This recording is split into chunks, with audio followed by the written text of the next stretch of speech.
Hello and welcome to El Segundo News, where we inform you about issues and topics happening in the city of El Segundo. I'm Catherine Chen.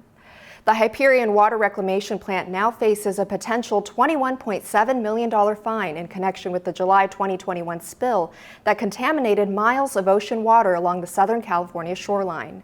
The penalty proposal was announced by the LA Water Quality Control Board on April 3rd and is the largest the board has ever proposed for these kinds of violations. The city is also sponsoring and provided testimony for Bill AB 1216, which would require Hyperion to monitor the air quality for noxious gases emitting from the plant since the spill. City officials will also meet regularly with county and state representatives to address all impacts of Hyperion. And due to rain, the perimeter road project near the plant will happen on Saturdays throughout this month from 7 a.m. to 3 p.m. with a goal of minimal construction noise. Visit elsegundo.org/Hyperion for more information. A machine that performs CPR is something El Segundo firefighters are using with success. Here's El Segundo News reporter Egidio Delu with the story. A local man's life was saved thanks to our first responders, as well as a new invention, the AutoPulse. Thinking back and just really being grateful and thankful for that day, and just remembering the events of that day, being able to have a quick response, having citizen CPR already in progress prior to us getting there is a game changer for us, because it basically keeps the patient alive until we can get there and start our life-saving techniques. One of those techniques is using a new piece of equipment called the AutoPulse. We pride ourselves on being able to do great CPR. We're trained at depth and rate, but the AutoPulse will always do better CPR than we do. And to have that consistent, non-stop CPR is really what is going to save that patient's life. ESFD, you guys are amazing. And now that I get to know you even better, I am so grateful for what you did. This is why we do the job. We show up every day to make sure that we can make El Segundo a safer and better place for the citizens to live, and this is the best case scenario. It's a great feeling. It's a wonderful feeling to be able to save somebody's life. This story definitely had a happy ending. Reporting for El Segundo News, I'm Egidio Delu. Back to the studio. The El Segundo Fire Department has purchased 3 AutoPulse machines with Measure B funds. Thank you to all our hardworking first responders for the life-saving work that you do. And CPR is still a good skill to know in an emergency, especially when an AutoPulse machine is not readily available. Here's your chance to learn how to save a life. The El Segundo Fire Department and Chevron are hosting the annual Super CPR Saturday at Fire Station 1 on May 20th at 8 a.m., 9:30 a.m., and 11 a.m.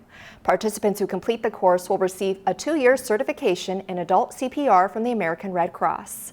To register for this free event, visit supercpr2023.eventbrite.com. Please register before May 20th.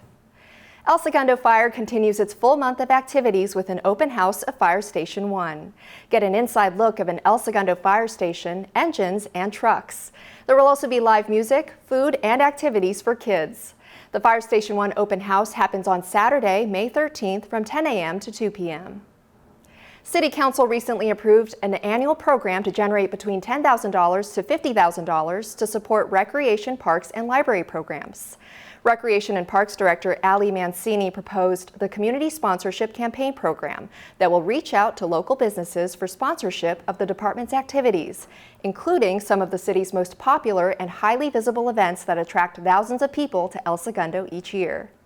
If you're a business owner and interested in the Community Sponsorship Campaign Program, please contact the Department of Recreation, Parks, and Library at 310-524-2730 or by email at amancini@elsegundo.org. City Council also recently approved preferential parking along California Street, Holly Avenue, and Kansas Street. The Zone 2 parking will require a city-issued permit for drivers to display in their cars to park on these streets.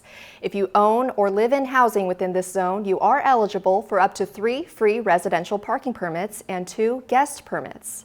For more information, visit elsegundo.org and look in the Public Works section under the Government tab. A reminder that a repaving project on El Segundo Boulevard from Whiting Street to Illinois Street is underway. Construction began last month on the project that includes replacement of sidewalks and ramps at the intersection of Concord Street and El Segundo Boulevard.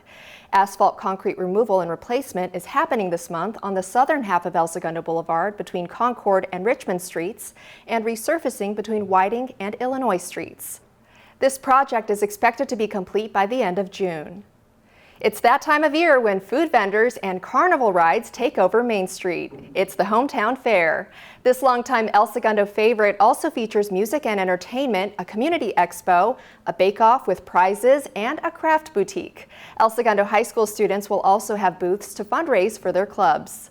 The Hometown Fair is on Saturday, May 6th from 10 a.m. to 3 p.m. at Library Park and the 600 block of North Main Street. $8 wristbands are now on sale at the Clubhouse in Recreation Park and will sell for $10 the day of the fair. For details, visit elsegundorec.parks.org. May is Older Americans Month, and this year's theme is Aging Unbound. The El Segundo Recreation Parks and Library Department celebrates and explores this theme with its annual Elderfest luncheon, where the city's Older American of the Year will be announced. This free event also includes entertainment and a raffle. The Elderfest luncheon is on Saturday, May 20th at 11 a.m. at the Joslin Center. To RSVP, call 310-524-2705 or visit the Joslin Center. And while the city celebrates our older residents, one of El Segundo's largest fundraisers for the younger generation happens on Friday, May 19th from 6 p.m. to 11 p.m. at Chevron Park. The El Segundo Education Foundation will host the 11th annual Ed Gala. The glamorous night of tasty bites and sips includes a silent auction, live music, a DJ, and dancing. All proceeds benefit the El Segundo Unified School District. For ticket sales and sponsor information, visit esedf.org and look under Events. Last year, $370,000 was raised at the Ed Gala, and this year's goal is to raise $400,000. And finally, if you want to experience some arts and culture this month, look no further than the city of El Segundo.